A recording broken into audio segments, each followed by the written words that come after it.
I Hedensted lige nord for Vejle er kommunen blevet landskendt for at finde nye måder til at få ledige i arbejde. For et par måneder siden garanterede borgmesteren, at alle ledige, der ønsker det, kan komme til en jobsamtale. Og i dag præsenterede kommunen så det, man kunne kalde for en omvendt jobmesse. Her er det ikke virksomhederne, men de ledige, der har hver sin stand.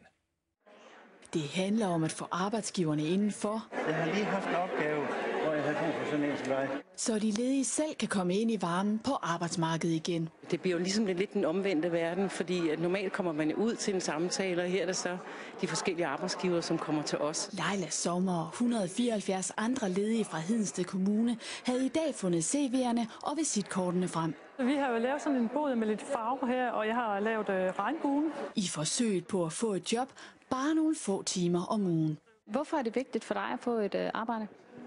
Det er fordi, jeg synes, at det er betydningsfuldt for mig at være en del af det samfund, som jeg er en del af. Det er Hedensted Kommune, der har opfundet den utraditionelle jobmesse, hvor de ledige skal sælge sig selv. Vi sad og sparede en dag på, hvordan vi kunne få så mange kontanthjælpsmodtagere i job som muligt.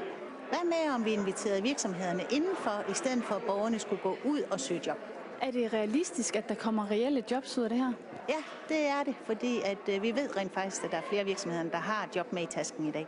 Og dem, der ikke havde job med i tasken, fik alligevel det, de var kommet efter. Jeg har fået lidt papir med i min lomme her. Der er sådan lidt forskellige potentialer, som man kan sige, hvis og hvornår behov kommer, så har vi altså noget at tage fat i, frem for at skulle ud og lede igen. Leila Sommer ved endnu ikke, om hun er inde i varmen igen på arbejdsmarkedet, men hun er afklaret med, at der ikke behøver at stå pædagog på visitkortet fremover.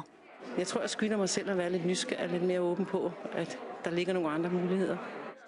Og Hedensted Kommune har i øvrigt den 8. laveste ledighed i Danmark.